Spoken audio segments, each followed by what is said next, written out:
Olá, meninos e meninas dos sextos anos do Colégio Fractal. Então, hoje nós vamos ter nosso contato aqui juntos, virtualmente, para tratarmos de alguns assuntos das nossas aulas. Então, no primeiro momento, a gente vai revisar tudo que a gente viu nos roteiros anteriores.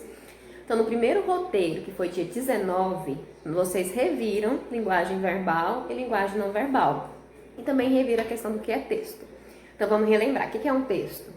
Texto é tudo aquilo que tem sentido. Se faz sentido, é um texto. Então, por exemplo, a cor de uma roupa, a cor do semáforo, as cores ali, as coisas que vem escrita. Então, tudo que faz sentido é um texto, não necessariamente algo imenso, de 15 palavras, 15 linhas. Não precisa ser algo extenso, precisa simplesmente fazer sentido. Então, nós combinamos em sala de aula que as nossas respostas são textos, ou seja, as nossas respostas têm que ter sentido. Então, tudo que vocês estiverem respondendo agora, nesse momento, e até depois, quando nós voltarmos às nossas aulas presenciais, tem que fazer sentido. Qualquer pessoa que pegar tem que entender o que você quis dizer. Independente se a pessoa conhece o texto, se ela não conhece, ela tem que ler e entender a ideia principal daquilo que você quis transmitir ao seu leitor. E outras coisas que a gente aprendeu, algumas coisas para você ter um texto escrito, que a gente está estudando agora o texto escrito, porque falar a gente já tem esse contato, falar é natural para nós, nesse momento já que vocês se encontram. Na escrita, para se ter um texto, a gente tem que obedecer algumas regras. Então, qual é a primeira regra que a gente tem que ter? Que eu não posso começar a resposta com porquê, com pois e que, porque essas palavras são pontes. Enquanto ponte, elas ligam elementos. Se elas vêm no começo de uma frase, elas não estão ligando nenhum elemento. Então, relembre, se em algum momento você esqueceu dessas regras, relembre que você não pode começar a resposta com porquê, que e pois. Outra regra que nós aprendemos em sala de aula. Eu só posso colocar ele ou ela depois que eu citei o nome daquilo que eu quero dizer. Então, é para evitar a repetição. Então, eu não posso sair colocando desesperadamente ele ou ela sem ter citado o nome, primeiramente, que a função do ele e ela, ou eles ou elas, é evitar a repetição de algum nome, ok? Então, eu não posso esquecer em momento nenhum dessas 3 regras que nós aprendemos em sala de aula. Não, minha resposta é em forma de texto. Segundo, como respondo, sem começar respostas com porquê, que e pois. Só uso ele ou ela depois que eu citar os nomes, ok? Então, vamos lá. Já sei o que é texto. Então, texto é tudo aquilo que faz sentido. Então, eu posso ter texto em linguagem verbal e linguagem não verbal. Texto em linguagem verbal é aquele que é escrito ou falado. Nesse momento que nós estamos aqui agora, eu estou falando com vocês. Então, eu estou usando linguagem verbal. Quando eu mando o roteiro para vocês, eu também escrevo alguns recadinhos, eu escrevo algumas coisas, também eu uso a linguagem verbal.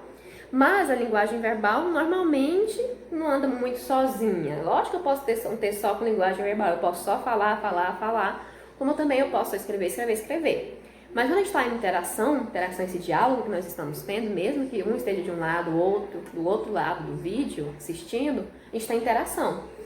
Essa interação, então, mostra que a gente pode também usar a linguagem não verbal. O que é a linguagem não verbal? É usar gestos, expressões faciais, usar cores, imagens. Então, quando eu falo, você que está do outro lado da tela, quando eu faço isso, mexo com a minha mão, eu estou usando a linguagem não verbal. Então, eu estou usando as 2 linguagens ao mesmo tempo. Quando eu uso as 2 linguagens ao mesmo tempo, eu posso dizer que é linguagem verbal e não verbal, ou eu posso dizer simplesmente que é uma linguagem mista. Esse assunto vocês já sabem tranquilamente, nós fizemos até uma prova, então vocês já estão conscientes dessa matéria.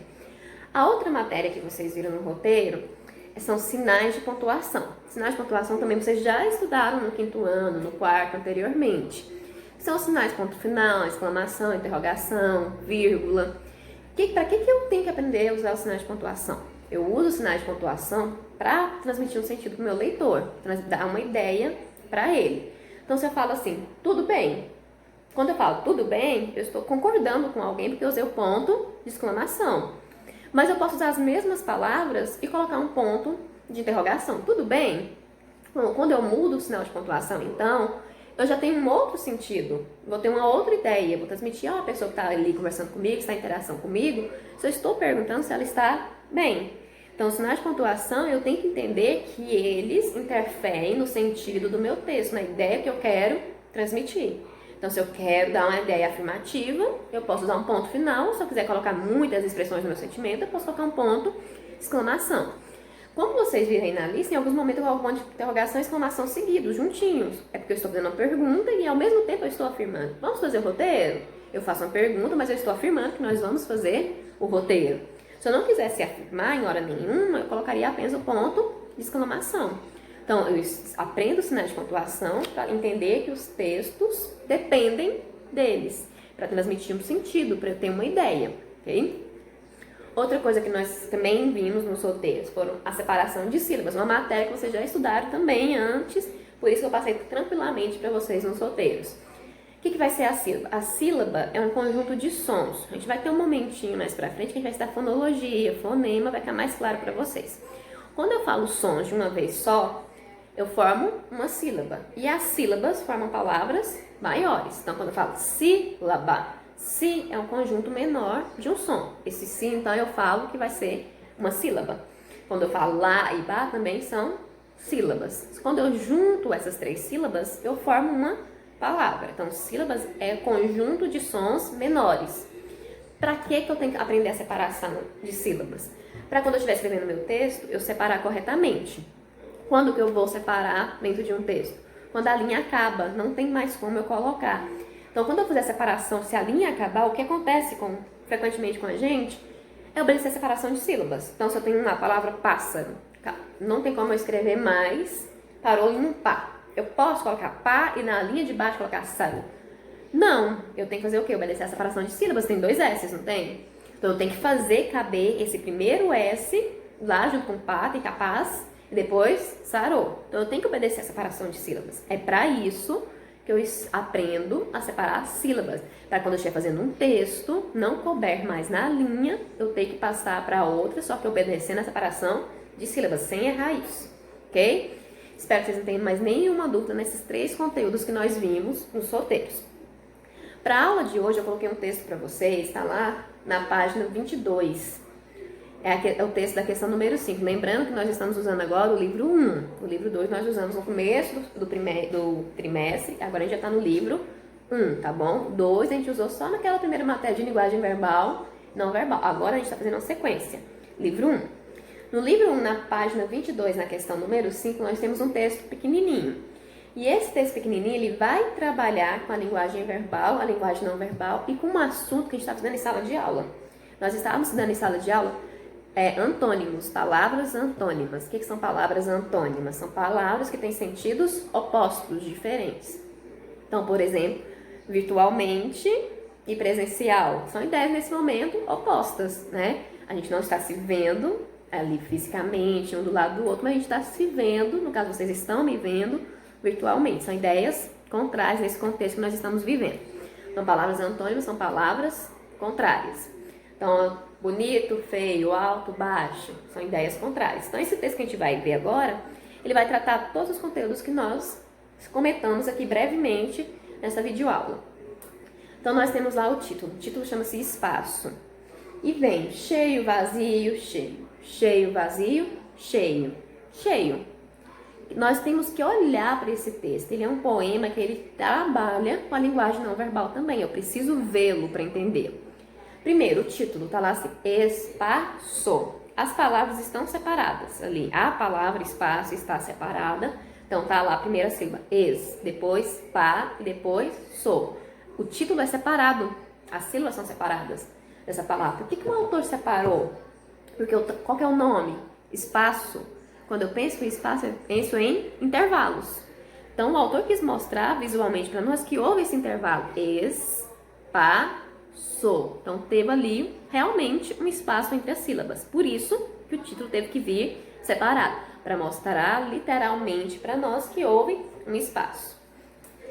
Depois a gente vai tendo ali os antônimos, palavras contrárias. O autor está brincando ali com a ideia de cheio, vazio, cheio. Então, cheio é aquilo que complementa alguma coisa, pertence. Vazio é o que não tem mais dentro daquela coisa. Vamos imaginar uma vasilha, então. Aquela vasilha ela está cheia de bolacha. Depois ela fica vazia, ela não tem mais nada dentro. Então, essa é a ideia. Então, o autor vai brincando com esses antônimos, são palavras contrárias. Lá no último momento, ele coloca cheio. A gente vê que não tem mais a palavra não aparece. E vem novamente a palavra cheio. Por que a palavra não aparece, mas a gente entende que ela está lá? Porque a palavra é a palavra vazio. E a palavra vazio indica realmente a ausência, de não ter mais.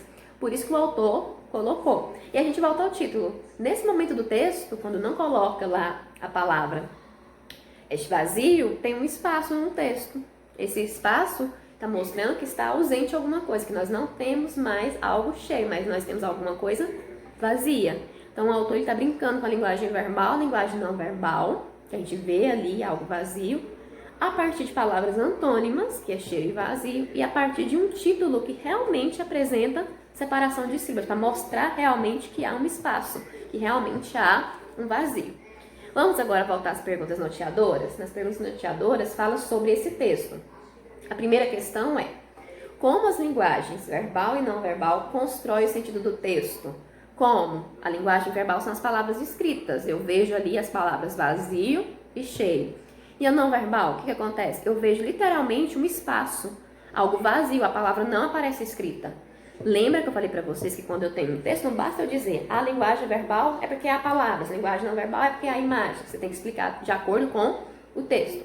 Então, no texto, a linguagem verbal são as palavras cheio e vazio. E a linguagem não verbal é a ausência da palavra. Eu não tenho uma palavra porque ela está indicando que algo está vazio, que há um espaço em alguma coisa. Ok? Anotem a resposta no caderno de vocês. 2. Por que o título do texto é uma palavra que está separada em sílabas? Como eu disse para vocês, a palavra é espaço. O autor separou em sílabas por quê? Para mostrar realmente que houve um espaço, um intervalo entre ali as sílabas. Ok? Anotem também a resposta aí no caderno de vocês. E a terceira pergunta é: quais são as palavras antônimas do texto? O texto praticamente só tem duas palavras e elas são antônimas, que é vazio e cheio. Como que elas constroem o sentido do texto? Para mostrar que há um espaço, que é o título do texto, que está vazio e cheio. Ora vazio, ora cheio.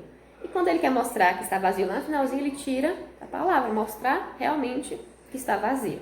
Então, essas são essas 3 perguntas que vocês têm que responder sobre esse texto. Ele revisou os conteúdos anteriores. Não falou sobre sinais de pontuação, professora. Eu não vejo nenhuma pergunta sobre sinais de pontuação.